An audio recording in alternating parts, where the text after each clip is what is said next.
Hi, I'm Jackie Bailey, and I'm here to talk to you today about becoming an organ donor.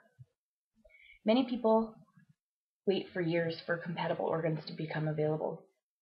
The need for organ donors is growing. Donate and save a life. How would you feel if your cardiologist told you that you had 6 months to live unless a compatible heart became available soon? This is what thousands of people are told every day. Then they are put on a transplant list, where most of these people wait for months and even years before a match becomes available, if a match becomes available. Some people on that list have even gotten a phone call saying that a match has become available, just to find out that the match isn't close enough, and then they're put back on the wait list for another organ to become available. Can you imagine what it would feel like to get handed a death sentence like this? And to see a light at the end of the tunnel, and to know that millions of people in the world are capable of saving your life and nobody is stepping up?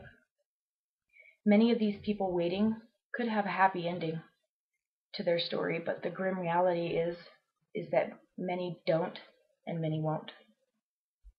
According to the U.S. Department of Health and Human Services, people of all ages can donate their organs. You can donate your organs up to 70 years old. Your age doesn't make you ineligible, and you don't have to be in perfect health. Your ability to donate is determined at the time of your death. But that doesn't mean that you can't register to be a donor. Right now, there are more than enough people waiting on a transplant list to fill a football stadium more than twice. On average, 79 people receive new organs daily, but on average, 18 people die each day waiting. Every number in these statistics is a person waiting or a person saving. Each number represents life. The number of people waiting dwarfs the number of organs available. As of May 2009, the percentage of recipients still living after 5 years after receiving their organs is amazing. People who received kidneys are still living. 69.3% of those people are still living. Heart, 74.9%.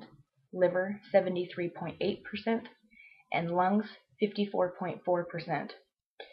The most recent data obtained in 2007 shows that there were almost 2.5 million deaths in the U.S. If every one of those people had donated, could you imagine how different my statistics would be right now? Right now, there are more than 100 million people in the United States that had signed up to be an organ donor. Someone you know could be one of those people on that transplant list. My cousin passed away in 2007 after he dove headfirst into a shallow pool and broke his neck. He was an organ donor. I can tell you that each of his kidneys went to 2 different little girls in kidney failure, and his liver went to a gentleman in liver failure.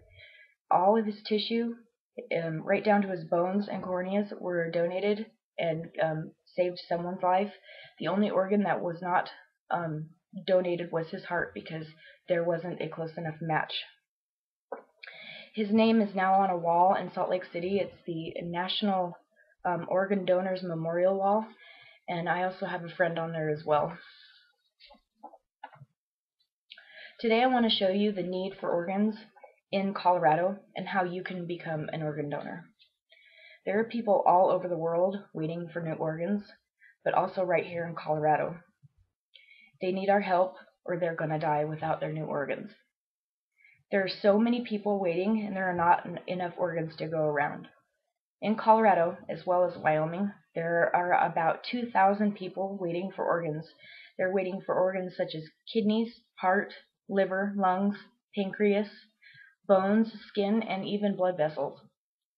Of those 2,000 people, 1,333 are waiting for kidneys, which is the most needed organ by about 66%. 518 of those people are waiting for a liver. That's about 26%. 20% of the current candidates on the list in Colorado have been waiting for over 5 years. Colorado was the nation's highest performing state donor registry in 2009, with 64% of driver's license applicants registering to be donors. In 2009, Donor Alliance recovered 894 tissue donations. Of those, 494 of those donations were registered. That comes to be about 55%. Every 10 minutes, someone in the U.S. is added to the organ transplant list. That means by the time I'm done with this presentation, someone else will have been added to that list. One donor can save up to 1 donor can save up to 8 lives, and over 100 with through tissue donation.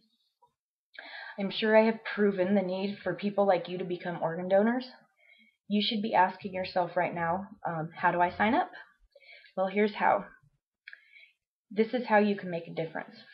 The most important thing to do is sign up. Talk to your family, your friends, your church officials first about your decisions so they are on the same page as you. They will need to be informed of your wishes after your death. They will be part of the process when you die, and they can assure that all of your wishes will be carried out. Keeping your loved ones informed may mean that not keeping your loved ones informed may mean that your wishes will not be carried out after you die. Designate your decision on your driver's license. Doing this puts your name on your state's donor registry. Being on your state's donor registry will keep a legal record of your wishes, and you can be certain that they will be followed out. Include donation on your advance directives, your living will, and your will. Notify your doctors of your wishes. And you can also register online in your state. You can go to www.organdonor.gov. This website is through the U.S. Department of Health and Human Services and is an official government website, so you know that it's legit and you know that your wishes will be carried out. So you can see it is not difficult to become an organ donor. I have shown you that you can easily donate your organs and become a hero and a miracle for thousands of people. It could be one of the most important decisions you will ever make, and it is the greatest and most powerful gift you can ever give to another human being.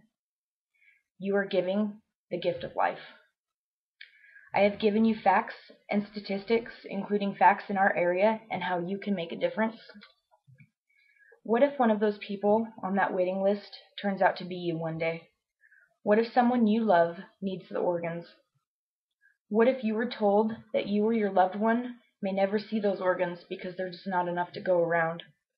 What if it were you? I am sure you would be praying for an organ donor to become available to you. Why would you put another person through that kind of pain and suffering and wondering? You can make all the difference, so why don't you? I want to leave you with a quote and a Bible verse. Don't take your organs with you to heaven. Heaven knows that we need them here. And my Bible verse, this is my commandment, that you love one another as I have loved you. Greater love has no more than this, that someone lay down his life for his friends. That's from John 15, section 12-13. Now you know. Donate and save a life. Maybe one day that life will be your own.